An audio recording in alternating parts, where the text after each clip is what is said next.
Initially, they only were letting someone out that was 70 years of age or older that suffered from high blood pressure, asthma, breathing disorders, COPD, things of that nature, and you had to qualify by age. If you weren't 70 or years or older, you weren't getting out. Oh, wow. Yeah. And then they modified the terms of relief. They decided, they came back and said, okay, the CDC says if you're suffering from any of these type of illnesses, that you're at high risk to get it. And that's when I got it. Okay. And so then there was no age cap.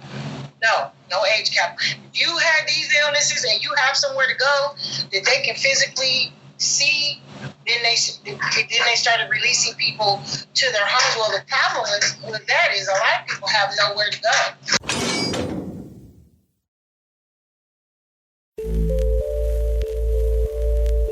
Thank you for tuning in to another episode of Meeting the Shoe. I'm Danina. And I'm Sade. And I'm April. And today we will have a guest that's talking to us about the coronavirus in prison and what they had to go through according to rules and regulations in the system. So, April, you want to... I think the system she was in, federal system. Yeah, you want to give us a description, April, about where you were and the steps you had to take to get out. Okay. I was in a federal prison in Phoenix, Arizona. It was a prison camp, very small camp, no more than 200 people. They completely isolated us from the world. We weren't able to make phone calls. We weren't able to leave our cells. We weren't able to move, period. For 60 days, we were isolated to just our cells. They fed us peanut butter and jelly sandwiches. Oh, my God. Wow. For every single meal. Rapidly, culturally, there's Mexicans, there's Black, there's maybe 20 Black people on the whole compound, and there are, it's predominantly Hispanic and Native, and they weren't paying attention to the CDC regulations, so they were still socializing. Wow. So rapidly, everybody started getting this. Okay. One by one. So we had, in my one building, we had like 23 cases in one building because they couldn't prevent us from getting it. And then the water tested for fecal matter while I was there. I put a notice up on the board that I actually sent to my attorney. I snatched it off the board because they didn't have staff to monitor the water supply. So it became quite dangerous living physically. Right. I actually literally stayed inside my room. I didn't move. I took a shower and I got still. I kept plastic bottles of bleach and I cleaned my walls and my floors and the doors to keep from contracting this illness. But at some point, I saw that if I didn't get out, I was in fact going to get sick. Right. I suffered from high blood pressure and asthma. Okay. And they weren't doing enough to keep us from contracting this illness. And as far as staff was concerned, as far as I'm concerned, they brought it to us. Right. Yeah, literally. Okay, so question. Now when it first hit, right, what did they give you guys to make sure that you didn't contract anything? That what did they give you? Cleaning supplies, hand sanitizer, masks. Like, did they give you those type of things? Prior to this happening, we didn't have. There was very minimal cleaning supplies. Once COVID-19 hit, they gave us bottles of bleach. They passed out masks for us. They told us to social distance. They closed the TV rooms. They took some precaution, but the problem wasn't with us. Okay. No one in prison had it. Right. The problem was with them. Okay. And so, okay, no one in prison had it, but they were going home every day. They were going home to their families. And they were interacting. There's a federal penitentiary next to the prison camp, and so they were taking guards from out. This is where the problem came from. They were taking guards that were in the penitentiary and exchanging them with, they do their time over in the camp. So they basically were putting us at risk. Right. By interacting with the men. Oh, wow. So wait, did they ever say, okay, at some point you need air circulation though, because you stayed in your room. Did they allow you to be transported outside to the air, or did they say, no, you got to stay in your cell? At one point, the building there was like 25 people in the whole building. Uh-huh. This was a building that housed like 200 people.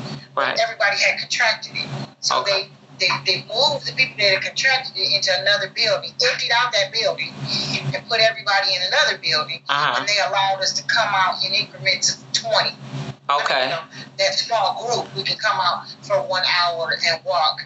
And as the numbers raised, they had to stop.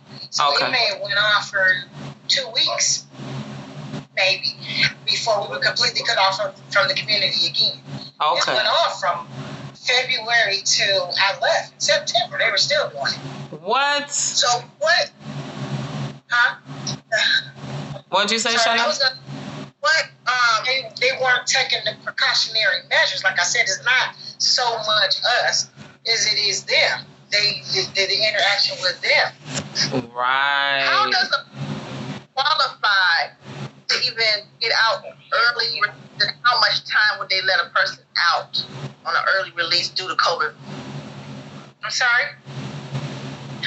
How far the person's sentence has to be, or stipulations on getting out? I mean, what kind of medical conditions you have to even qualify to get out? What were the rules of the qualifications to get out of prison for COVID? Like, what did you have? What codes did you have to go by?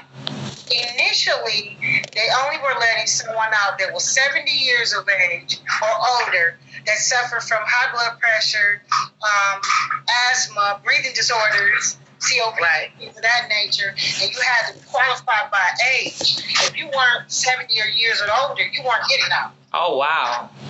Yeah. And then they modified the terms of release. They decided, they came back and said, okay, the CDC says if you're suffering from any of these type of illnesses, that you're at high risk to get it. And that's when I got it. Okay. And so then there was no age cap. No age cap. If you had these illnesses and you have somewhere to go that they can physically see, then they started releasing people to their homes. Well, the problem with that is a lot of people have nowhere to go. Right. Oh, yeah. So they weren't releasing you if you qualified to the halfway house. Even you had to just leave and go straight home. Right. You had to have a physical place to go. Right. If I had nowhere to go, I'd still be sitting in prison. Oh, wow. Okay. Wow. Does the crime matter on leaving? If it's a violent, non-violent crime, would they let them still out, or violent offenders? They created this new system that qualified you. It's this new step system that they use that said that if you're not going to qualify if you have a violent crime. Right. Okay. If you're too hard, you're not going to qualify. Either if you're a child molester, you're not qualified. You have to be within a certain criteria to even qualify. And it was I was denied initially. Okay. So tell us, how did you get yourself qualified? What the steps and what was the things that you did and the paperwork you put together to get yourself out? Well, I went through their administrative processes and I filed a BPA, a BP9, a BP10, a BP11, and that's the end of the road. And then you can take it to the court because that's the authority over the BOP, the court. Okay. Right. Because I said that if the CDC kept changing the rules. Right. And so all I need is the judge to see that I qualified with one of these illnesses and I can get out that way. And that's exactly what happened. Okay. And so how long did that process take? How long did you have to wait from the first time you put in your paperwork in till you got did you get immediate release? I was immediately released. Okay, and so explain to the viewers what's that's like from the beginning to the end. And this is in federal prison. This is anybody that's doing federal time. Well, nothing happens fast. It's behind the walls. So you submit paperwork and you have to wait for an answer.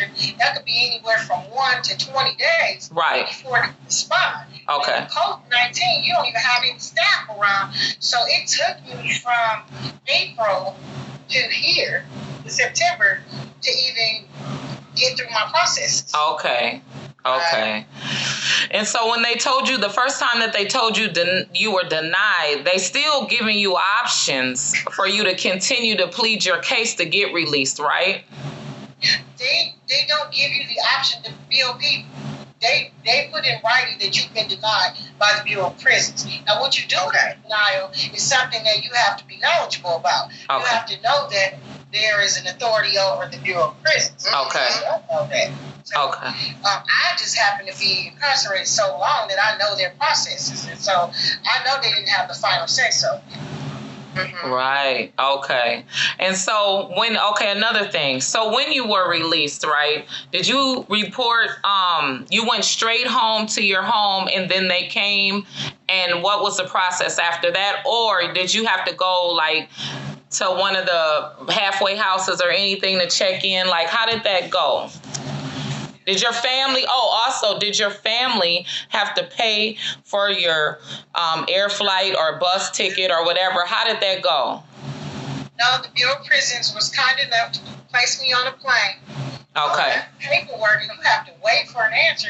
That could be anywhere from 1 to 20 days before it responds. Okay. And COVID-19, you don't even have any staff around. So it took me from April to here, to September, to even get through my process. Okay. And so when they told you, the first time that they told you you were denied, they still giving you options for you to continue to plead your case to get released, right? They don't give you the option to BOP. They put in writing that you've been denied by the Bureau of Prisons. Now, what you do with that denial is something that you have to be knowledgeable about. You have to know that there is an authority over the Bureau of Prisons. Okay. You don't know that. So, I just happen to be incarcerated so long that I know their processes. And so I know they didn't have the final say so. Mm-hmm. Right. Okay. And so another thing. So when you were released, right, did you report, you went straight home to your home and then they came, and what was the process after that? Or did you have to go like to one of the halfway houses or anything to check in? Like, how did that go?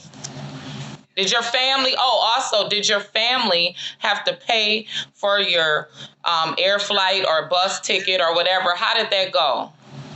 No, the Bureau of Prisons was kind enough to place me on a plane. Okay. From Phoenix, Arizona. Uh-huh. And I left out. I was processed rather fast because immediate release, they owe you money at some point if they don't get you immediately off the compound. Right. Once the judge signs the order, they have to. They have to pay you for that day. Right. That you sit there. Right. So they immediately placed me in a cab. Mm. I could barely even change my clothes. They placed me in a cab. They had the cab out front. They had me at the airport. Okay. And I was en route to Michigan. During the course of that day, I took two. I had one. What do you call it? When you switch plane. I had one. Connecting flight. Yeah. And that was it. Did you even have time to call your family? I didn't call them until I was almost in Denver. Okay. Right. So wait, they knew the process of what you were going through though, right? They knew you were trying to get out of there. It's really funny because I've been telling people this for a long time, and you can tell people something they can believe you. Right. Like, I'm telling you, I'm getting out. I'm making moves to get out, but nobody, like that. You don't take you to say like that. They don't know that I actually had made a serious move to get out. Right. Until they actually put a phone call to make sure that I could come here. Right. So how much time did you have left for your sentence? 5 years. Oh, gosh, and praise God. Yes. Yes, you got up out of there. That's right. That's right. And I recently helped some other people get up. Okay. I know in the state prisons here, the state prisons here in Minnesota, they're allowing people to get out, but it has to be really severe. Like, so they have to already. Hold on. They have to already have it, or they have to have like. If you contract it, it makes you ineligible. That's another problem. What you gotta make? Yes, because once you contract it, they have no reason to release you. Right. Unless you get on a ventilator, right? Have to get on a ventilator. You have to be in death. You have to live in death. And then they don't have to release you. They can heal you. The BOP or whatever agency you're being housed under, you don't have to let you go once you contract it. Okay. You understand? You're only safe that you don't have it. Right. From the process of being free. That's, once you contract it, our bets are kind of off. I always tell people, make sure you stay to yourself while you got this paperwork pending. Because the worst thing that you can happen, and an attorney told me the same thing, is to contract it while you got paperwork. Right. So I have a question. So you still have 5 years left to do in the BOP? Yes. And then when you got out, you would have had what? Probation? 5 years probation. Yes. Okay, but due to COVID, you don't have that is wiped off now, right? No, and I'm working on that too, because when I asked for the judge to modify my sentence, I only asked to be released because I wasn't thinking about probation. Right. My wishes were real simple. Just let me get out of here alive. Right. So at this point, now I have to go back and ask her to modify my probation because, yes, I got out 5 years early, but probation doesn't start until I'm off my monitor. Yeah. So I'm confused a little bit. Okay. When do you go on probation? I don't go on probation until I'm released from monitored movement, which is in February of 2021. Okay, and then after you're off of monitor movement, right? Then you're on probation. Yes. So you're on probation for 5 years, according to them, right? Okay. And then during that 5 years, say COVID goes down or it's not going to go away. They already said you're basically, you might be safe because they're saying from anywhere from 2 to 4 years, it's not going to be gone. Right? So they're not going to return you back. So according to speaking to someone that is in the process of getting their family out, or people that's just jumping out here like, oh, I'm going to get out, or I'm out, I'm just free. What are your suggestions to them, especially once you just described that you just tried to get, your focus was to get home alive. You weren't thinking about the modification of your complete sentence because some people think, oh, I'm out. I don't have to go back. But some people know that they actually have to go back.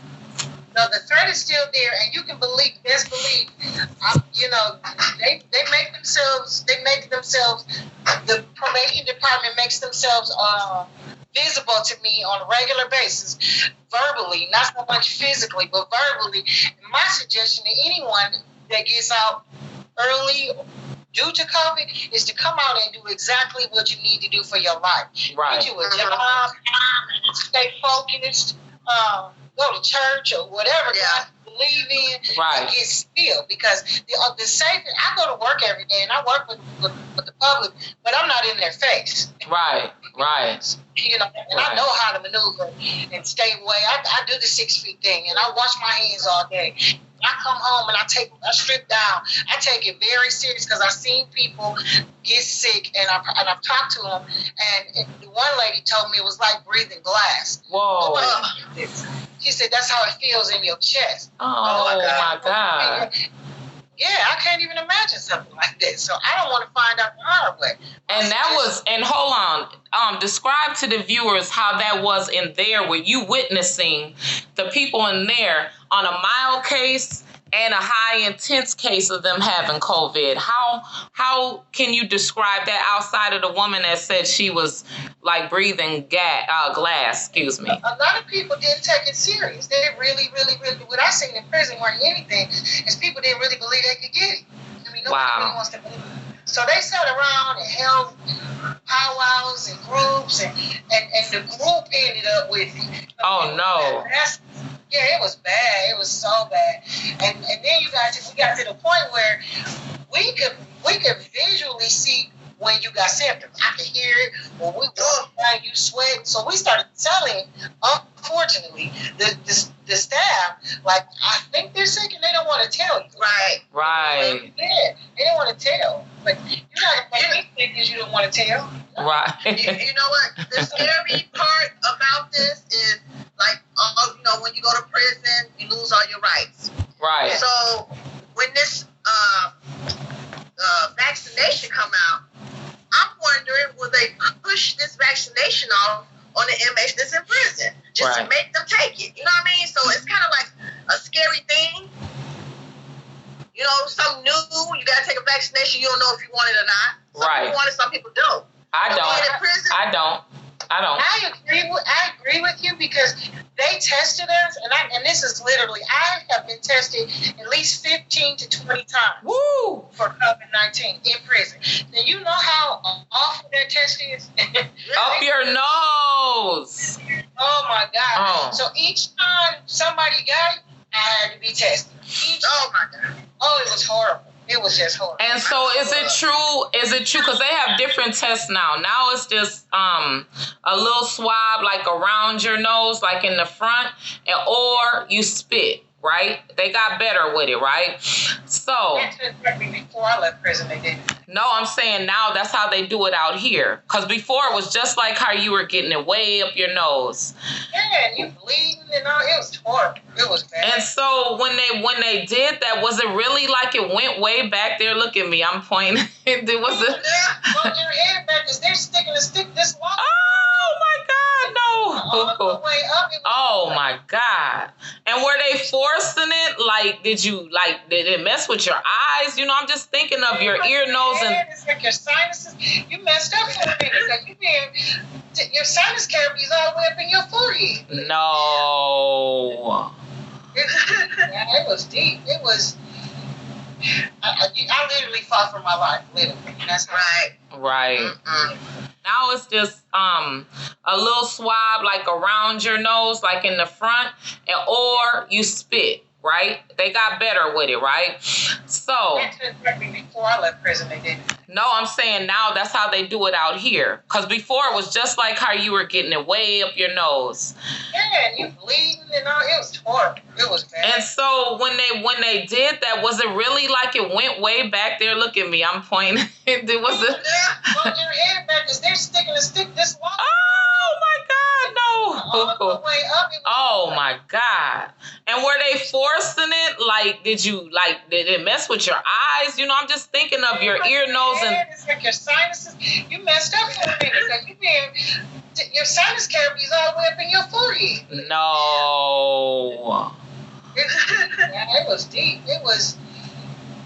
I literally fought for my life. Literally. That's right.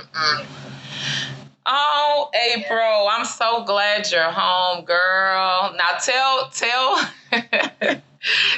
them how we found you. How did we find you? No, I'm saying since you've been home.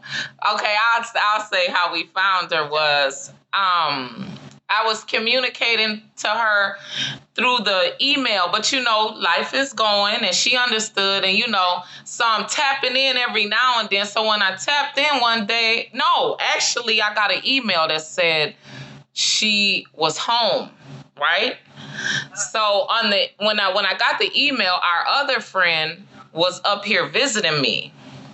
And when she was up here, we looked on the, I told her, I said, I just got this email that said that April's home. And she was like, what? And so we sat there for a second and we were just talking, about things that we've been through with April and stuff, right? And we was talking about her, just saying, well, dang, she ain't hit us up. Why? We're saying that. So my friend Tink was like, yeah, we need to reach out and you let her, I'm gonna laugh and let her know you mad because she didn't hit us up, right? Sure enough, what was it, April, like a day or two?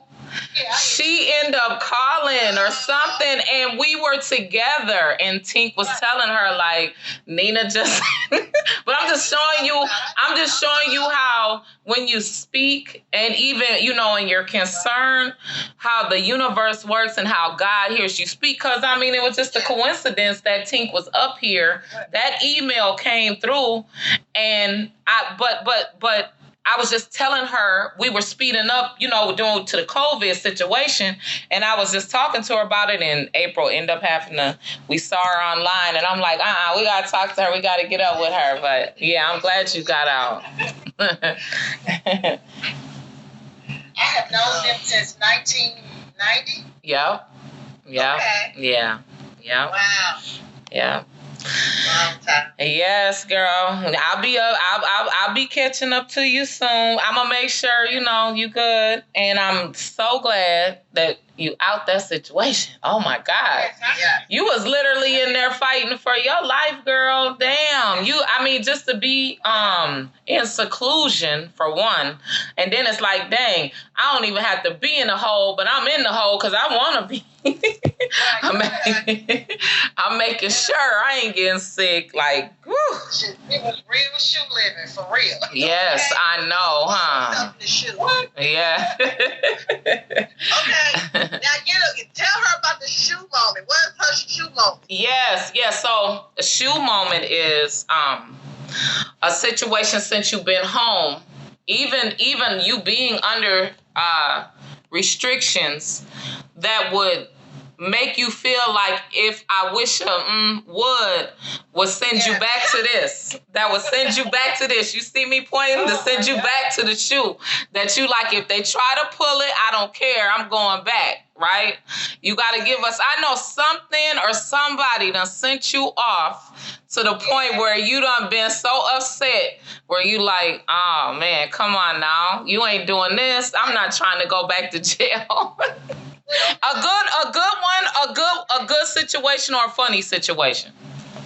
I'm really big on respect and elders, because I came home to take care of my parents. Right. 3 years, and that was my only wish, to make sure I'm around to do something for them in their life before they leave this life. Right. Yes. To go to the second life. So, but I work with younger people, and they tend to be very disrespectful these days. Okay. This little boy told me, I'm not going to argue with you. Whoa. I said, what? I said, you sure all right you're not going to argue with me, but I have someone that's just your speed that'll be here in a minute, and I'll be sure to send my son to you. Right. That's what he loves to do. He right up his alley. He been so nice since I told him. Yeah, that's right. I want to pop off on him. I have to really remember, I can't say what I want to say sometimes still, because I got this thing on my leg. Right. I don't want to go to jail. I don't want to be, I can't be in certain positions. So I have to modify myself still. Now, when he come home, it's so different. So you've been having to hold yourself with these youngsters, huh? Because they don't have no respect. You are so right. No, and they don't have a clue. I will put my hands and my feet on all. Right.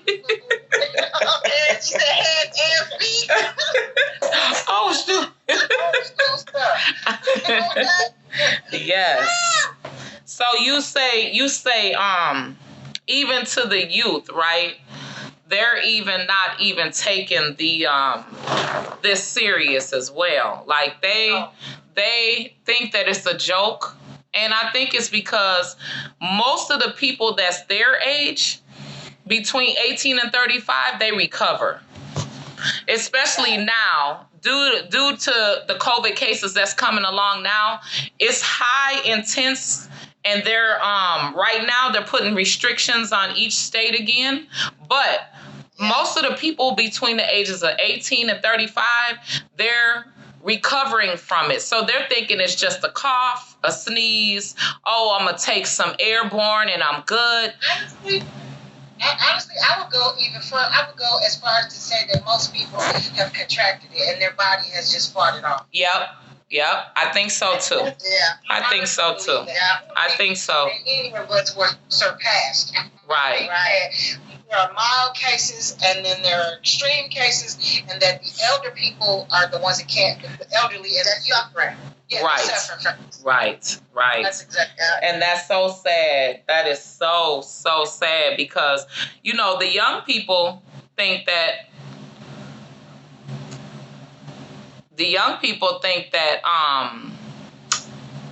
it's a joke. You know what I'm saying? They look at it as, I'm not going to catch it. If I do, so what? I'll get over it. They ain't caring about their elders at all. They don't care about that. What I saw with this illness is that it affects people in different ways. This one lady, she can't breathe normally. Like, she has a... Oh, wow. She's never going to breathe normally again. Wow. She's been permanently damaged due to the COVID. So everybody doesn't heal the same way from it, I know. Right. And a lot of people feel like the ones that I know that have it, their sense of smell and their tongue isn't the same, right? They can't smell or taste the same. They can taste a little bit. Some of that's coming back. And the body aches.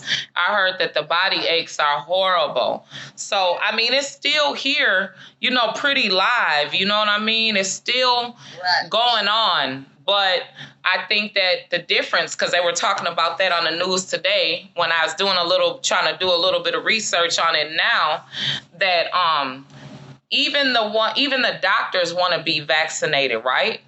You know how everybody's saying, "Oh, don't take that vaccination. That's the Antichrist," right? Right. But all the doctors are saying that they want to take it because they know what's in it. April has explained to you guys how COVID-19 has just devastated the federal system. She was in a correctional facility of women, and she fought to even get out of prison by filing paperwork to get out. And kudos to her. I'm so happy for her. Thank you, Lord, that some of the women that have underlying conditions are able to get out of prison due to this COVID-19, because it's no joke. So, as you may know, I'm going to talk about the Minnesota state prisons. We have 11 men facilities. 9 of the 11 facilities, 9 of them have been hit with COVID-19. So, in Stillwater Correctional Facility is the one with the highest numbers from what I see. 600 plus has tested positive for COVID-19. And how they're dealing with that is to either put the guys in segregation that are sick, or single bunk them. Mind you, Stillwater is a double bunk facility, or sometimes triple bunk facility from what I'm hearing, but it's not a good sight. I'm hearing is the conditions are not good for them. As far as feeding them food, it was terrible. So I'm hoping they find better solutions to take care of those men in that facility, or any other facility for that matter. But as I go into the one and only women's correctional facility here in Minnesota is MCF Shakopee Correctional Facilities. We had a couple women in there sick, and they're trying to deal with it the best way they can. As you may know, all the staff is bringing the virus in to those inmates in the prison systems. So what I'm wondering, I'm like, it's just sad that you have to go through so much being in prison, and you have to file all this paperwork to even try and get out early. So it's a conditional medical release that you can apply for, and it's a nice amount of paperwork. But if you have any underlying conditions, asthma, heart problems, diabetes, anything like that, please apply. Take your time. Ask somebody to help you.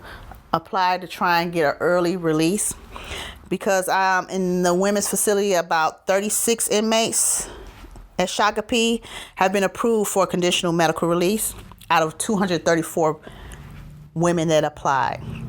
So they're taking their time, but they're trying to get them out as soon as they can. And it depends on your crime, your severity level, what and how much time you have left. Some women has gotten out with 5 years, up to 5 years from what I'm seeing in paperwork that's allowing them to get out.